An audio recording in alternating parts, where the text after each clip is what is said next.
This week I've been working on arranging the music for the story, and in the past I've used GarageBand, particularly the MIDI instruments on that, to work on brainstorming and getting ideas. But I wanted to learn how to use Ableton Live, which is another software recording program which is used by a lot of professional editors that I know. And I've used it before on the Violetta albums when I've just used it to check the levels and a bit of final editing. But I've never recorded into it before, so that's what I've been learning how to do this week, and also learning how to use their MIDI instruments. So I've been watching lots of tutorials and learning a lot.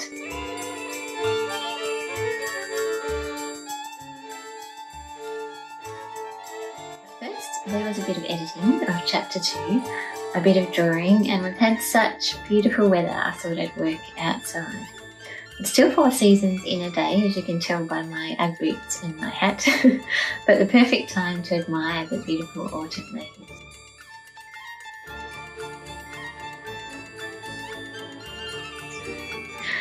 Then there was a bit of practice. This has admittedly been quite sporadic lately. So I'm just doing a little bit of recording.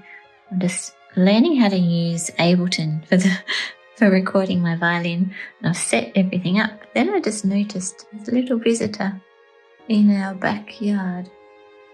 I'll show you a better view. Munching away.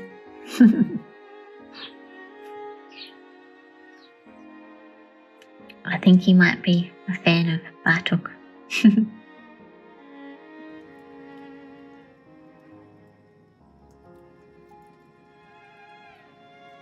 The music for the first chapter is Bartok's Swineherd dance, and I'm using this version here.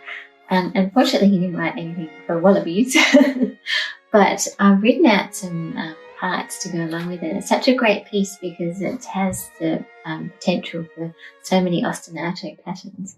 So an ostinato pattern is a repeated phrase, which can be something as simple as what I'll just show you now. So this is just open strings, so just the G and the D strings. So just something really simple like this. Just hold it. So easy. However, Bartok is very clever. He changes the harmony halfway through. He doesn't have to, but he has chosen to. So that another ostinato I've written is just going to be for the introduction. And that's another very simple little phrase, which is just using G, E, F sharp, and G again. Oh, there might be a D in there too, but just like a... I probably should have tightened my bow up before I did that. The reason I'm so keen to have these easy parts is because I'd love to have violin students dressing up as animals and popping out from behind the woods. Next, I researched how to enter the piano notes in Ableton. I've chosen to use a celeste and a woody marimba sound, but the other cool thing I discovered is that you can use it like a looping pedal or a DJ mixing station. They're referred to as scenes, so it actually makes it easier to start from a particular bar and record just that section. I'm still figuring out how to edit it all properly, but it's been a good discovery. GarageBand is a bit more intuitive. A lot of the things I found out just by investigating, and I'd still encourage people to start there. It's also free with Apple products, so that's an easier way to use it. But I was lucky that I received the Ableton when I bought my microphone, so that was a nice bonus. If you want to know how I use GarageBand, I'll pop some links in the description below. I'll show you a bit more next time about how I record, but in terms of arranging, it's always a bit experimental. I mentioned before that a creative student of mine did some improvising over the fox theme in Bartok and came up with things I didn't think of. I hadn't considered the moving of a fox and how it might be jittery, so I think she sort of came up with something that was a bit like a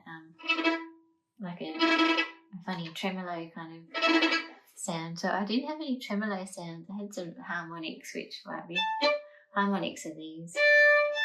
They kind of make it sound a little bit spooky. But tremolo is also another good spooky effect. So tremolo just means if you're playing at the top of your bow really rapidly. So might add some of that. The birds were also going crazy in the trees on the weekend. It might have been the lovely weather. So I walked up into the bush and I gathered these recordings of a crow calling for the next scene. And I also drew those crows this week. And other than that, I've been working on the next scene. So sometimes when I finish the books, I make violin arrangements for every level. And one of the books from Violetta and the Venetian violin has Vivaldi. So this is one that I've done previously with some pictures and things like that. But next time I think I might do something a little bit different. So that's something I'll be working on next week too. And I also went to a masked ball on the weekend wearing this butterfly mask, so that was lots of fun. And I thought I would leave the PDF link in the comments below so that you could make one yourself if you like. We had a workshop a while ago for Halloween and everyone turned them into something really different, so it was great fun. And yeah, I love butterflies, as you might have guessed. Butterfly earrings, and they're all around my room here. So yeah, I hope you have fun making them too. Next week, I'll be taking you behind the scenes a little bit further into how I record. And I have to say it's something I procrastinate about the most because I'm never really happy with my playing. It takes me lots of goes. But yes, I'll be working on that next week and I hope you can join me. And until then, happy creating, and I hope you can make some butterfly masks too. Please do share them if you do. Bye for now.